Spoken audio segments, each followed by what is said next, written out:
Bom dia, boa tarde, boa noite. Aqui é a Camila Abdo, do Vista Pátria. Hoje eu estou com Felipe Trielli. Ele é músico, compositor, produtor, autor no Senso em Comum, junto com Flávio Morgenstern, aluno do Olavo e uma das sensações da direita e, como ele mesmo diz, muito mal-humorado. Felipe, muito obrigada por aceitar nos receber.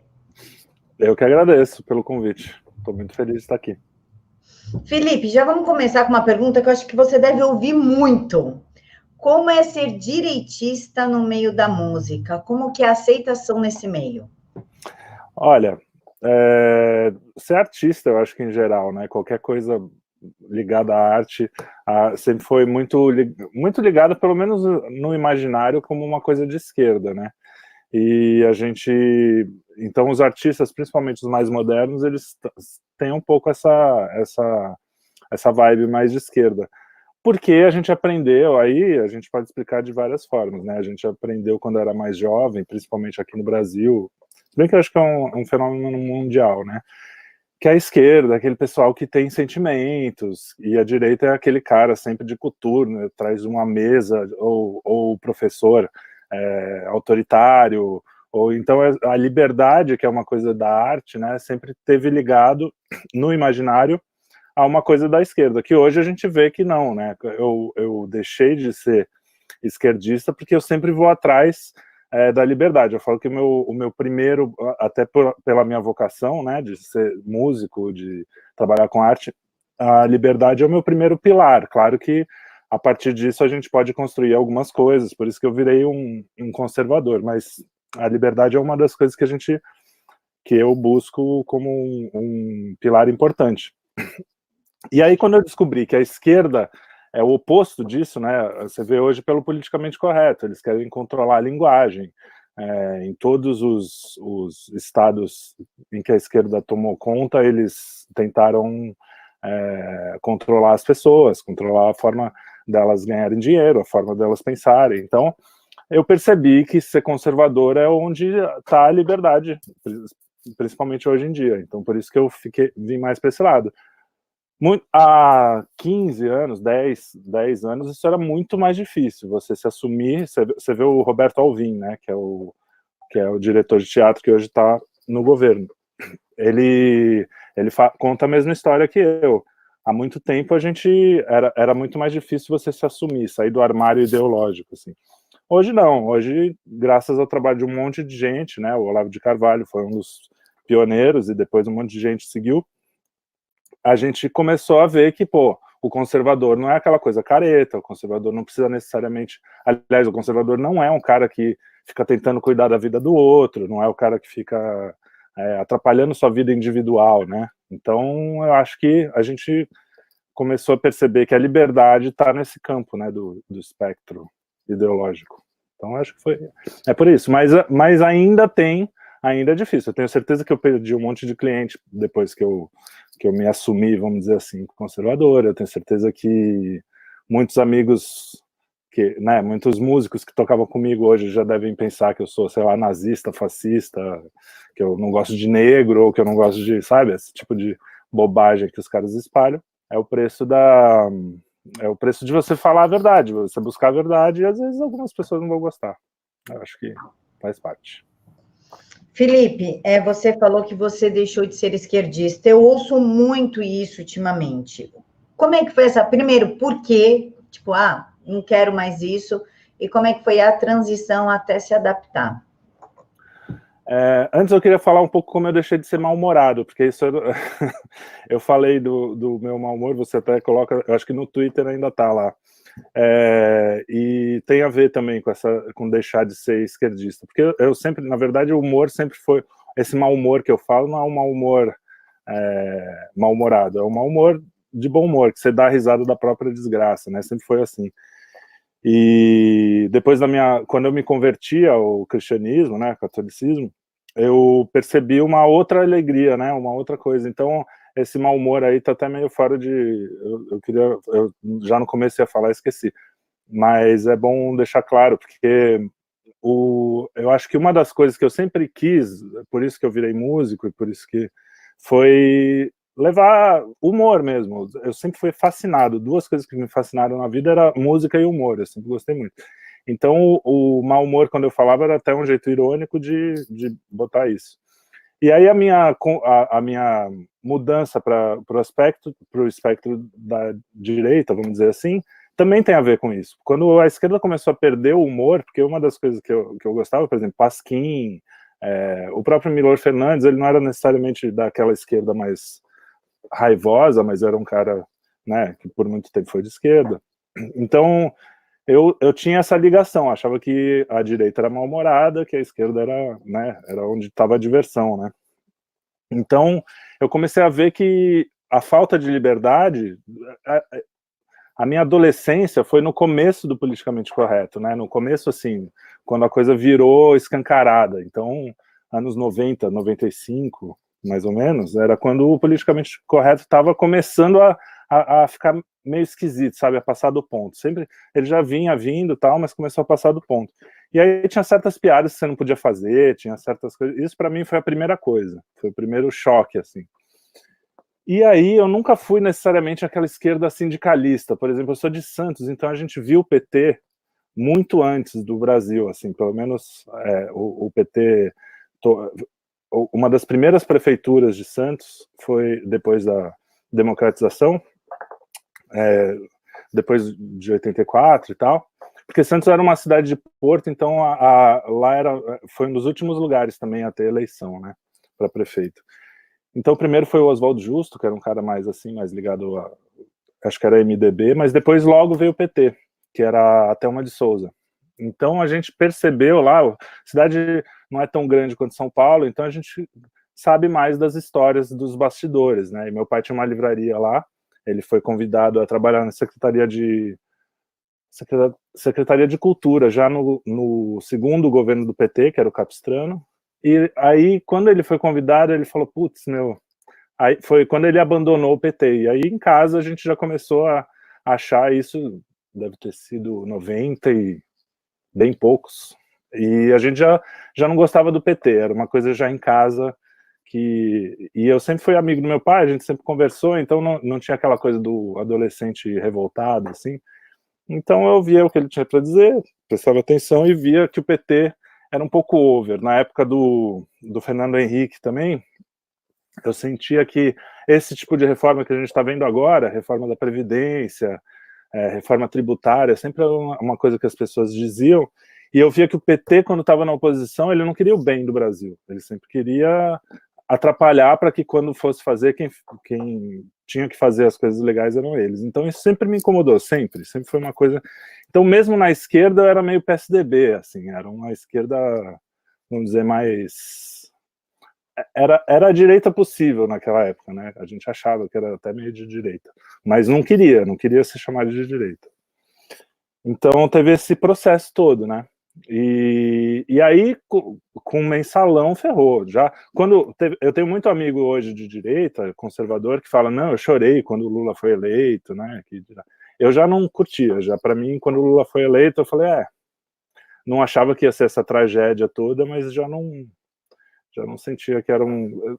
Nunca fui muito assim, sabe? Eu era muito playboyzinho, talvez, mas enfim, nunca foi minha praia, essa coisa do radicalismo no mau sentido, porque hoje tudo é radical, né? Isso que eu tô falando, eu já vou dizer, o pessoal já anda dizendo que é radical, mas o radicalismo é essa coisa de usar os fins justificam os meios, eu nunca fui minha praia, então eu não gostava disso no PT.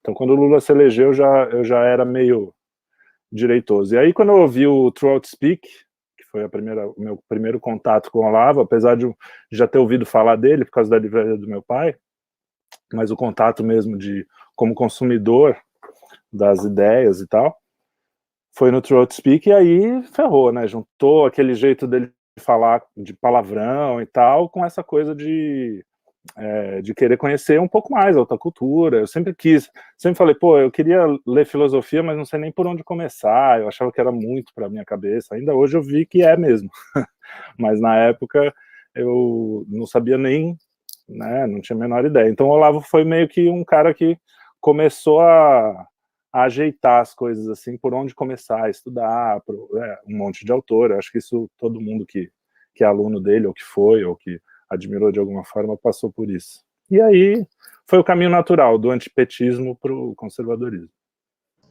Felipe, você falou uma coisa que também é verdade. Muitas pessoas saíram da esquerda ou do centro-esquerda e foram para a direita por causa do Olavo. Hoje, na sua experiência, com tudo que você já viveu, como é que você etiqueta, digamos assim, essa influência do professor Olavo na vida das pessoas, com esse jeitão dele meio meio out, assim, fala palavrão, xinga no Twitter. Você acha que é esse jeito dele que atrai as pessoas ou é uma outra coisa? Depende das pessoas, né? Esse jeito, por exemplo, deve também, como é que o contrário de atrair, repelir muita gente, né? Deve ter muita gente que não gosta por causa disso, principalmente os inteligentinhos e tal. E eu tinha isso de certa forma, mas nunca com o Olavo. Eu tinha, por exemplo, quando o Bolsonaro apareceu como candidato, assim, eu achava ele meio, não, eu sou muito melhor que isso aí é muito baixo nível para mim, tal. Eu era um babaca, tudo bem, todo mundo já foi babaca um dia, então. Mas no Olavo eu não sentia isso, porque eu achava engraçado. As pessoas levam tudo muito a ferro e fogo, né? Tipo, aquilo que ele fala, eu acho que é a coisa mais grave que a gente tem hoje em dia, você entender quando é uma hipérbole, quando é um exagero, né? Quando é uma figura de linguagem, quando o cara simplesmente está tirando sarro. Toda essa história, por exemplo, terra plana e não sei o que, as pessoas têm dificuldade de entender o real significado disso e levam tudo numa literalidade absurda, e isso acontece com a gente também em menor escala no Twitter e tal. Então, assim, o Olavo tem as idiosincrasias, como todo cara muito inteligente, como todo gênio, como todo cara que tem um valor intelectual absurdo. Ele tem algumas idiosincrasias. A maioria das vezes, quando eu discordo, no começo não, que eu era também mais metido, eu achava, não, esse cara às vezes fala umas merdas que puta que pariu. Hoje em dia eu discordo, eu já fico assim, tá bom, vamos ver que daqui a pouco... O MBL é um exemplo bem, bem bom disso, porque eu ficava puto. Pô, a gente precisa... como um monte de gente hoje em dia fala, precisava unir o pessoal, né, como é que pode? Os caras nem apareceram direito, ele já tá falando mal, quer dizer, ele estuda esse negócio de política e de filosofia há muitos anos, né? Então eu, moleque, chegando achando que sabia mais que ele. E quando você vai ver, é exatamente o que o cara falou. Isso foi muito impressionante para mim, porque eu fui um cara que fui muito contra essa atitude dele de já queimar os moleques lá no começo. E hoje você vê, cara, o nível... Eu nunca imaginei, mesmo depois que eu tinha mudado, que os caras iam chegar nesse nível de fisiologismo, né? De entrar no esquema mesmo. Então, é o tipo de coisa assim, como qualquer cara mais velho, isso acontece com meu pai, acontecia com meu avô, você ouve, às vezes você até discorda, mas fala, pô, vamos ver, né, vamos investigar, vamos ver qual é, antes de falar, pô, esse cara não entende nada e tal. Então, foi mais ou menos assim. O Olavo sempre acertou mais do que errou, principalmente nesse tipo de coisa. E quando ele erra, o tipo de erro, assim, por exemplo, falou bem, quando ele fala, um monte de gente fala, pô, mas ele deu uma pala para Joyce Hasselman, ele naquela coisa de acreditar no ser humano ali, que o cara pode fazer alguma coisa, acreditar, sei lá, se tem estratégia. Eu não conheço o Olavo, nem a única vez que eu falei com a Roxane, algumas poucas vezes, tal, eu admiro muito a eles, a Roxane fala que ele me conhece, tal, que gosta do trabalho principalmente do Chinchilla, de humor e tal, mas assim, é uma relação, eu não tenho uma relação íntima, não sei como ele pensa pessoalmente, mas eu acho assim, não tem como você não ouvir o que ele tem a dizer, sendo que tudo que aconteceu nos últimos 30 anos, ele, de certa forma, se não acertou na mosca, acertou o caminho, né? Como foi o desenvolver. Então, eu acho que as pessoas têm que também ter um pouco de... Muita gente que se decepcionou com o Olavo é porque esperava, sei lá, um pai, um deus, um não sei o quê.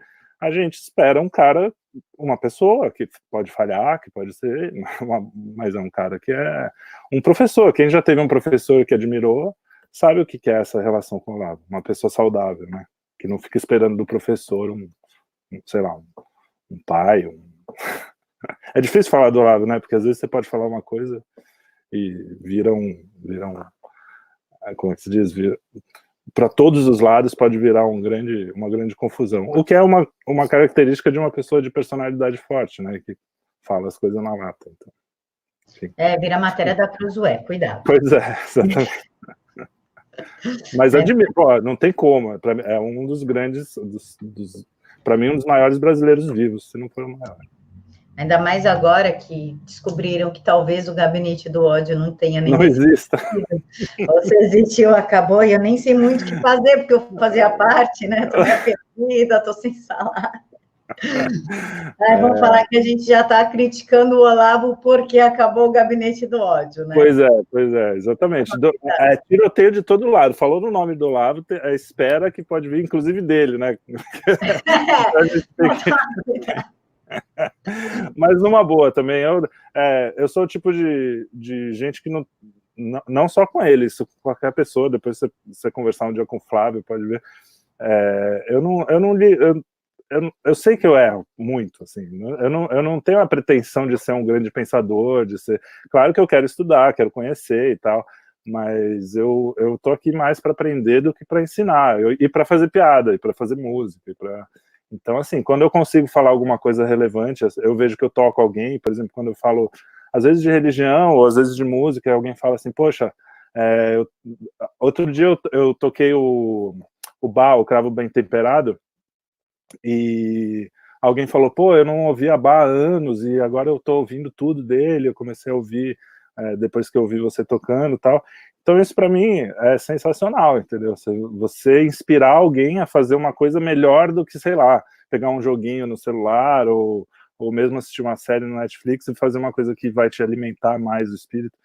Então, talvez essa seja um pouco a minha vocação, inspirar, sabe? Isso pelo menos a minha vontade, espero que eu consiga.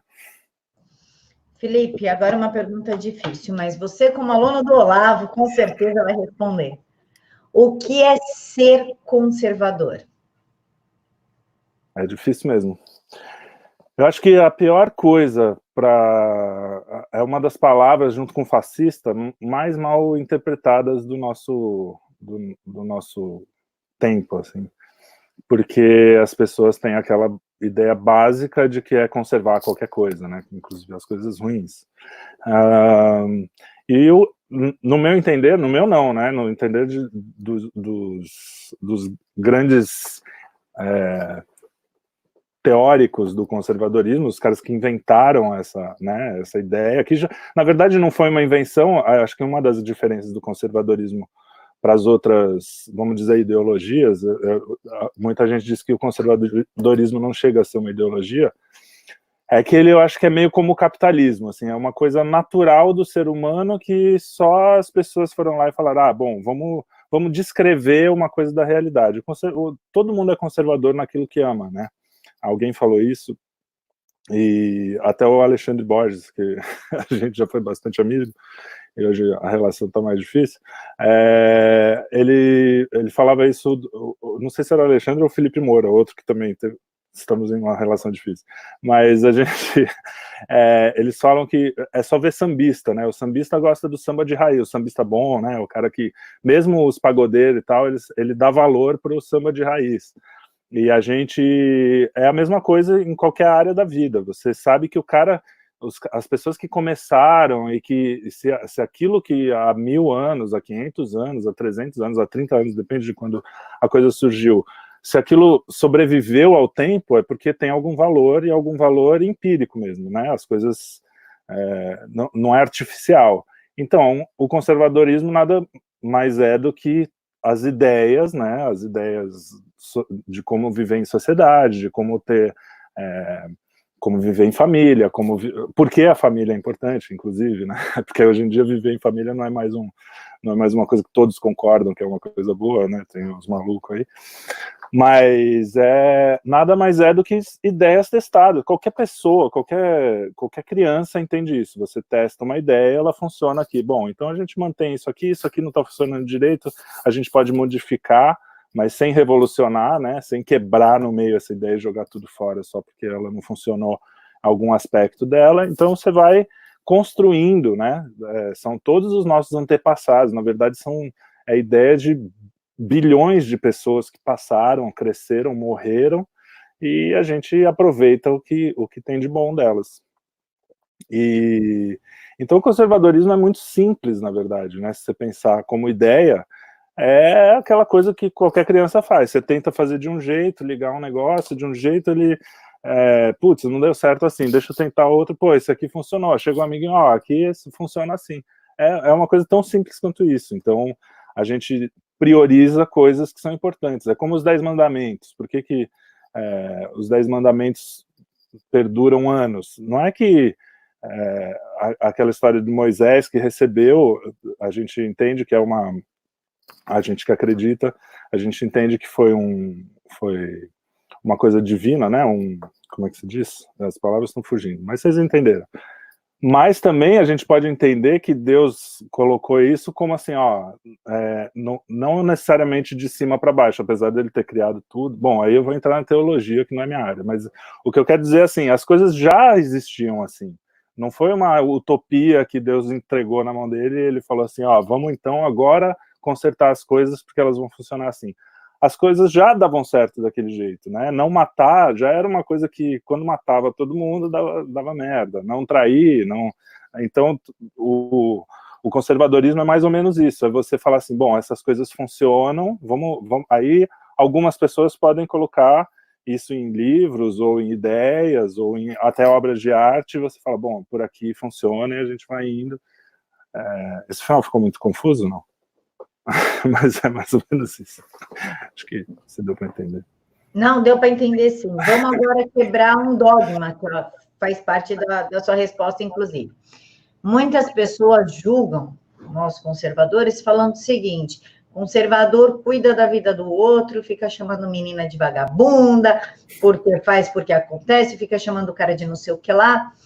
Como explicar, Felipe, nas suas palavras, como aluno do Olavo, que o que vocês fazem dentro do quarto de vocês pouco importa para nós?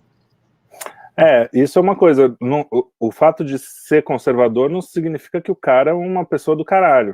Desculpa o palavrão, não sei se aqui é permitido, mas não quer dizer que é uma pessoa completa, não quer dizer que é uma pessoa virtuosa, né? Pode ser um conservador que é muito pior do que muito esquerdista. Isso eu falo mesmo, até para os meus amigos conservadores, que acabam terminando amizades só pelo motivo... Você pode terminar porque o cara é um babaca. Muitos esquerdistas são babacas, então aí tudo bem, você pode terminar a amizade. Mas às vezes tem pessoas... As pessoas... Eu estava falando isso ontem com o Rodrigo Gurgel, que é outro professor para mim, esse sim mais próximo, uma pessoa mais próxima, que eu tenho como um segundo pai mesmo. É um cara que é um professor, nesse caso é um professor que virou amigo e que, enfim. E a gente estava falando justamente disso. As pessoas, o Chesterton, por exemplo, tinha elementos da esquerda, ele elogiava a Revolução Francesa, só que porque o Chesterton, a gente também chegou a essa conclusão, não sei se ela é completamente correta, era uma pessoa mais passional, mais emotiva, então o que faz ele ser um cara que escrevia daquele jeito tão quase infantil, né? Às vezes ele vê o mundo de uma forma tão bonita assim, também é um pouco desse lado dele, um pouco dessa defesa da Revolução Francesa tá nisso. Então as pessoas mais pragmáticas talvez não defendam tanto coisas. O que eu quero dizer, no fundo, é que as pessoas são complexas, né? Então, quando eu acho que o bom conservador, na minha opinião, e para mim um bom jeito de viver, e é o que eu aprendo quando eu vou à missa, é o que eu aprendo, é aquela coisa da trave do olho, né? Quem fica apontando muito o dedo, você tem mesmo um monte de conservador olhando se a menina tá com o vestido curto ou comprido, em público, fica lá falando, joguem pedras na moça. Eu acho que o bom conservador, se ele tá preocupado mesmo, ele vai em box e fala assim, pô, meu, ó, tá meio over aí, será que não é legal? Se você também, né, tá preocupado mesmo. Em geral, eu acho que cada um cuida da sua vida, não atrapalhando né, os outros. Por exemplo, a ideologia de gênero não é mais uma questão de o que cada um faz dentro do quarto.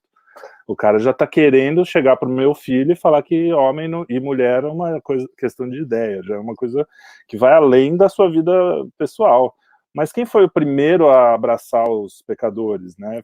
Foi o cristianismo, foi o Ocidente, foi, enfim.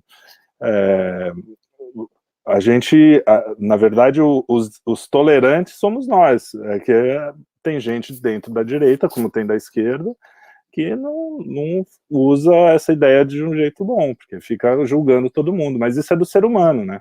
Aliás, o bonito do cristianismo é justamente falar, olha, o ser humano é imperfeito, a gente é pecador, todo mundo tem problemas, e... Peraí só um pouquinho. Eu vou voltar para você poder editar, se você quiser.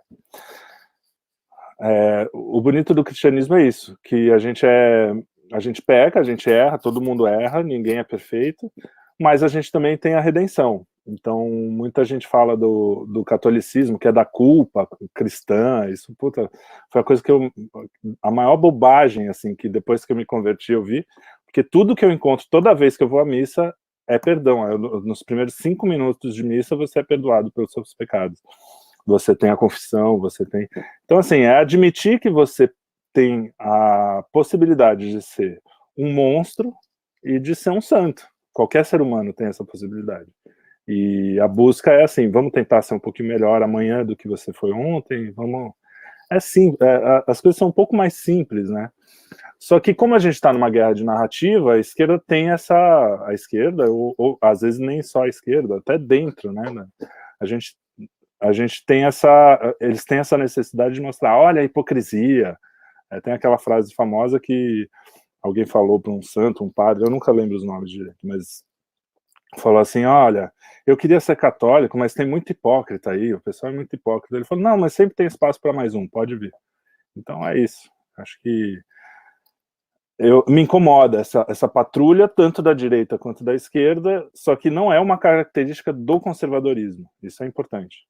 Não é uma característica, ao contrário. A nossa característica é assim, me deixa em paz, eu te deixo em paz. Só não vem mexer com as minhas crianças, só não vem me assaltar na rua, só não vem, entendeu? Acho que é basicamente assim. Felipe, você falou que agora as suas relações estão difíceis com alguns nomes da direita, como o Felipe Moura Brasil e o Borges. Muitas pessoas que apoiavam o presidente Jair Bolsonaro e o Olavo se voltaram contra, hoje não apoiam mais e até os ridicularizam. Você conseguiria dar uma explicação plausível para esse fenômeno que aconteceu? Olha, eu não gosto de dar explicações baseado em intenções, né? Falar assim, ele na verdade tem uma intenção por trás, ou tem grana, ou tem, sei lá, porque eu não tô dentro da pessoa para saber quais as intenções.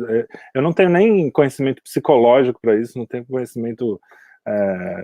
Eu sou só um músico que estava aqui e de repente essas pessoas começaram a vir, porque eu gosto de agregar, era uma coisa muito solitária ser de direita naquele momento, você tinha poucas pessoas com quem conversar, e aqui a Panela, de certa forma, foi um lugar que a gente conseguiu sentar, vir almoçar, era uma coisa muito, muito orgânica, assim, nunca foi pelo menos na minha cabeça, claro que a gente falou, bom, já que a gente está aqui, vamos tentar fazer estratégias, mas eu sou muito desorganizado para isso, eu tenho realmente uma alma mais, mais bagunçada, de artista, estou lá, as pessoas falam comigo, às vezes eu não respondo, eu ouço, mas não ouço, sabe, eu tenho essa... Então, assim, sempre foi uma coisa de, vamos juntar as pessoas, então tinha uma ligação muito pessoal com essas pessoas, né, muito de amizade e tal, além da política.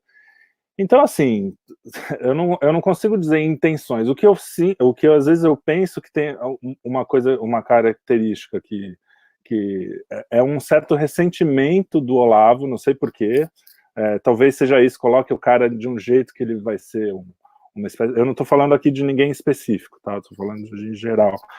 Mas achar que o cara vai ser um pouco o salvador da sua vida, quando você tem que ser o responsável, né, por você. Porque pessoas muito próximas viraram inimigas figadais, né? Então isso eu acho que é uma característica que pode ser, tá? Outra é que o cara simplesmente estava lá porque viu uma oportunidade de crescer na vida, como, enfim, na profissão, e quando viu que, sei lá, aí escolheu os caminhos sem... Eu acho uma das coisas mais tristes no ser humano, isso pessoalmente, profissionalmente, é a ingratidão. Eu tenho um cliente, por exemplo, que a gente trabalhou anos juntos, e é um petista histórico, é um cara que até hoje acredita no PT, e eu acho que ele acredita de coração, por mais que a gente se engana nesse nível, quem já foi apaixonado, por exemplo, sabe como é que é você acreditar profundamente, às vezes, mesmo com todas, né, as provas, vamos dizer. Então, assim, a gente tem essa... Eu consigo diferenciar uma pessoa que, pelo menos as que eu conheço, né, pessoalmente, ou que eu conheço mais próximo, uma pessoa que está ali e está equivocada, e aí dá até uma certa coisa, pô, vamos aí, e ela também quer te ajudar, ela também acha que você está equivocado, e também gosta de você, né, de uma forma sincera, e alguém que está ali, eu acho que teve muito oportunismo, não sei, eu não tenho como dizer, porque é isso que eu falo, eu não gosto de dizer, de acusar alguém de uma intenção, a intenção está dentro do coração do cara, como é que eu vou saber? Talvez tudo isso seja um grande mal-entendido. O que eu faço é assim, eu me protejo, falo assim, bom, não quero trabalhar, não quero fazer projetos, não quero... E, enfim, se tiver uma prova contundente de alguma coisa séria, aí eu boto no ventilador. Mas, enfim, eu acho que cada um sabe a sua consciência, e para mim isso é meio... É uma das coisas que me incomodam na direita, quando ela se popularizou muito, é isso, é de ficar, mas isso é grana, isso, eu acho que as pessoas podem mudar por coisas muito menos, o Luciano falou isso outro dia, as pessoas podem mudar por coisas muito menores até do que grana, ou muito maiores, dependendo do ponto de vista. Então, às vezes, só uma inveja, ou ficou magoado porque não me deu atenção, o cara já dá essa mudada de chave, assim. Mas não sei, sinceramente eu não sei, é uma pergunta que a gente faz até aqui entre amigos, e fala, pô, o que aconteceu, né? Pessoas que a gente gostava. Eu fui chamado de nomes absurdos, assim, intimamente, assim, o cara me mandar mensagem, você é um verme, assim, foi, porra, cara. Porque eu não me posicionei de um lado ou de outro, né? Depois eu acabei me posicionando mais, mas é triste isso, porque pessoas que eu... Enfim, eu sou um cara facinho, assim, de me abrir, de abrir a minha casa, né? A panela é praticamente minha casa, então as pessoas... Eu realmente abro a minha intimidade para pessoas que eu dei 2 ois, hoje em dia menos, porque a gente acaba aprendendo. Dizem que o Olavo é um pouco assim, não me comparando, mas que tem essa coisa, vamos aí, confia primeiro, depois se fode, sabe? Enfim. Mas eu acho que as pessoas... Eu sou uma pessoa, apesar de mal-humorado, às vezes, que eu brinco e tal, mas eu sou uma pessoa otimista, assim, eu acho que... Não sei porquê também, mas eu acho que o cara pode ter uma epifania ali, ou epifânia, hoje mesmo eu estava perguntando se era epifania ou epifânia, depois eu busco. Mas, e falar assim, pô, quantos grandes pecadores não viraram santos, né? A gente fala do Santo Agostinho sempre, que era um putanheiro, tá?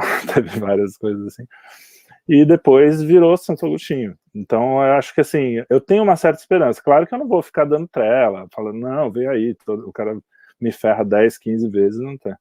Mas eu sou meio assim, sabe, acho que essa coisa de artista, sei lá, também pode ser. Eu acho que a gente tem muito em comum, eu sou como você também, primeiro eu confio, depois eu me ferro. Com o tempo a gente faz menos, né, mas é meio isso. Eu ainda estou fazendo bastante. Felipe, Gabinete do Ódio foi algo que promoveu uma perseguição absurda contra a gente, né? Eu, inclusive, acabei perdendo emprego e tudo. Você, com certeza, perdeu clientes.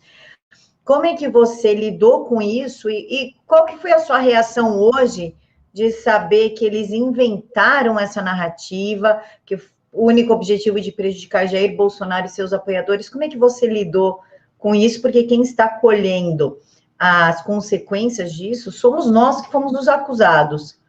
Como é que você está lidando agora com essa informação vinda do próprio antagonista que protagonizou aquela matéria ridícula do Zoé? Olha, dizia meu avô que quem corre por gosto não se cansa, não é? Não tem isso? Então, assim, eu tento, não consigo sempre, mas eu tento ser o mais fiel às minhas próprias, às minhas ideias, à verdade, ao que eu estou vendo, e é muito difícil, graças a Deus, de uns anos para cá, eu tive um reforço na minha personalidade, assim, de conseguir ter mais força, e isso tudo ajudou, eu não vou dizer que não, porque você tem que falar mesmo sabendo que as pessoas vão, pessoas até boas, pessoas legais, pessoas que você gosta, vão olhar para você e falar, não, esse cara tá mentindo, ele tá ganhando dinheiro por trás, porque esse foi o primeiro papo, né? E quando eu descobri, especialmente no caso do Morgan, que é um irmão hoje, a gente virou por causa dessas coisas todas. Ele vinha gravar, a gente foi se conhecendo melhor. Ele é um cara intelectual, né? Então é mais fechado, não é um cara que sabe para qualquer um, diferente de mim. Ele vive me dando bronca, que eu sou assim, sou facinho.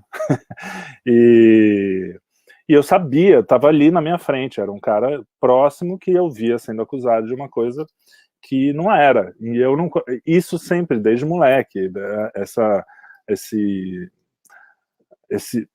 como é que eu posso dizer, essa vontade de gritar quando tem uma injustiça, assim, de falar para todo mundo, cara, isso é injusto. Então, no caso do que aconteceu foi isso. Eu falei, eu não posso ficar quieto, cara, eu preciso defender alguma coisa que eu tenho certeza. Eu acho que me omitir disso seria covardia, ainda que eu fosse perder clientes, ainda que pessoas que eu gosto e que hoje já sabem que é mentira, mas na época ficaram na dúvida, achando que eu estava envolvido com essa porra toda.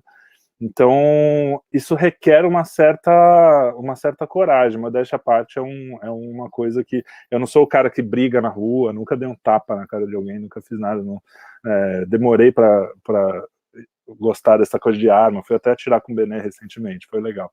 Mas eu não sou um cara belicoso, não sou um cara violento e tal, mas eu acho que alguma coragem eu devo ter, porque nessa hora eu não tinha dúvida do que eu tinha que fazer, eu tinha que falar a verdade e defender uma pessoa, né? Começou defendendo, depois fui envolvido já, o Luciano Ayan começou a dizer que, não, você... Em outras palavras, ele dizia assim, não, você é só trouxa, está sendo usado como, como massa de manobra. Mas, enfim, você é chamado de trouxa, você é chamado de picareta, porque recebeu grana e tal. Só que é isso, a verdade, ela é um pouco... Quando você sabe, né, nesse caso eu tinha certeza, porque às vezes a gente defende coisas que a gente acha que é e tal, mas nesse caso eu sabia, eu tinha certeza. Então não tem muita dificuldade de você falar, apesar de tudo, você perdeu seu emprego, você sabe o que é, você foi até o fim, você poderia, em um dado momento, voltar atrás, falar, não é bem assim. Requer coragem, requer uma certa... E depois que eu me converti, mais ainda, porque aí você tem, além da coragem, a confiança em Deus, que Deus sabe o que está fazendo, que você está em boas mãos. Basta você não ser mentiroso com você mesmo nem com os outros. Então eu acho que tem uma injustiça, e isso eu não entendi, porque isso é uma coisa que até hoje eu não entendo por quê, né? Eu acho que teve gente que comprou mesmo esse negócio, porque muita gente falando, gente de certa forma de confiança, né? Vamos botar as aspas aí, falando, o cara acaba acreditando, enfim. Por isso também eu achei que eu tinha o dever, por estar próximo, de falar, né, para todo mundo. E agora é legal, porque chega um momento que até você duvida, fala, pô, será que eu tô no caminho certo? Será que eu tô defendendo um monte de maluco? Porque, por exemplo, eu não te conheço, nunca te vi ao vivo, né? Apesar de a gente estar no mesmo gabinete, a gente não se conhece pessoalmente, e muita gente dessa turma eu também não conhecia. Então eu falei, pô, será que os caras não recebem mesmo? Será que não tem alguma merda? Eu também tive as minhas dúvidas. Mas eu sempre deixava claro que até onde eu alcanço, até onde a minha vista alcança, isso não acontecia. E graças a Deus, não, pelo que estamos vendo, né, o próprio antagonista agora está dizendo, não acontecia. Então, assim, o foda é que a narrativa está aí e vai continuar sendo usada de uma forma ou de outra. O carinha que está lá, que ouviu por alto, ele não vai nem saber que foi desmentido e tal. Mas é esse vale de lágrimas, né? A gente tem que se acostumar de que a vida é isso. Quando eu vi recentemente o filme do Paulo, né? Do Paulo Apóstolo, e já foi pior, né? A gente tá sofrendo aqui, mas dá para ser bem pior, né? Então, tem que confiar em Nada Deus. é tão ruim que não se dá para piorar, não é verdade? Exato, exato. Felipe, agora a nova modalidade de meio que cortar a credibilidade da direita é nos acusar de coletivistas, que nós somos coletivistas, que é uma marca, na verdade, da esquerda, o coletivismo, né? Você acha realmente que a direita pode estar se tornando coletivista? Há um grupo coletivista ganhando preeminência? Como é que você vê isso? Olha, tecnicamente, eu tomo muito cuidado com a linguagem, né? Porque, primeiro, que tem um órgão na minha orelha aqui me enchendo o saco sempre. Fala, pô, você fala essa palavra e não tem nada a ver, ela quer dizer outra coisa. Então, coletivismo é uma coisa que, para mim, é muito difícil, porque você tem a comunidade, que é uma coisa boa, a gente vê que é uma coisa boa, o americano tem muito disso, de trabalhar em comunidade, e o coletivismo socialista, né? Que é aquela coisa de que o indivíduo perde toda toda a sua individualidade pelo coletivo. Eu acho que existe um pessoal maluco em todas as áreas, na direita, na esquerda. No Twitter, então, é uma rede de malucos, né?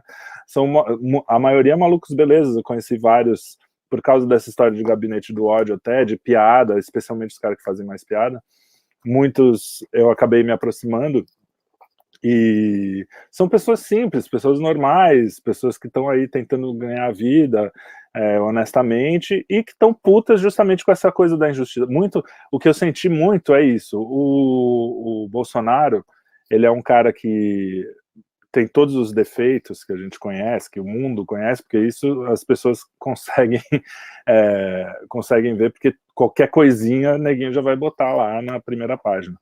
Mas também a gente vê que tem um monte de virtude, qualquer pessoa comum que não esteja, né, que não esteja fora da casinha, percebe as virtudes do Bolsonaro. Por exemplo, uma das coisas que mais me impressionou que foi quando eu realmente falei assim, não, vou votar nesse cara sem dúvida. Um dia antes da facada, não foi nem por causa da facada, um dia antes da facada ele deu uma entrevista que ele falava assim, cara, se não quiserem votar em mim, não precisa votar em mim.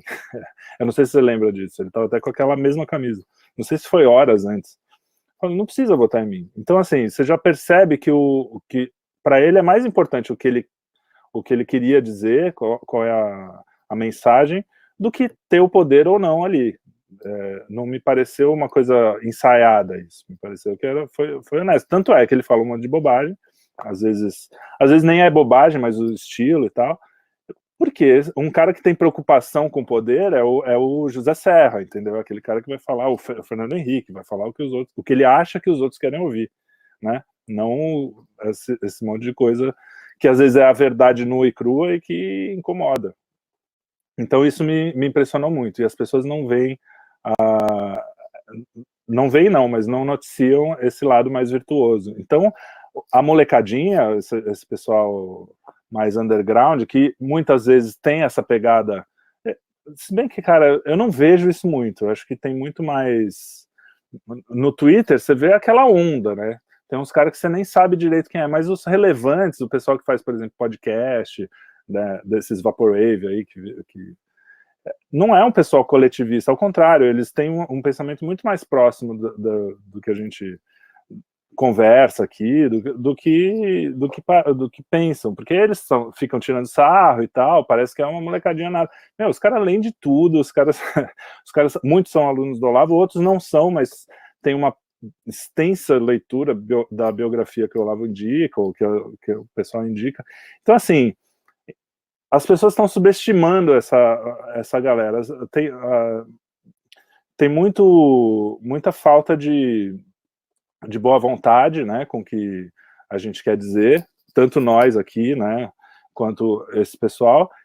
E aí tem aquela onda da galera que aparece na direita, na esquerda, cada vez que uma gorda fala alguma coisa de gordofobia, ou cada vez que alguém da direita aparece com uma arma numa fotografia de arma, vai vir uma enxurrada de gente desconhecida, fala bobagem, fala merda, vai vir gente preconceituosa de verdade, racista de verdade, vai vir antissemita de verdade, vai ter tudo isso.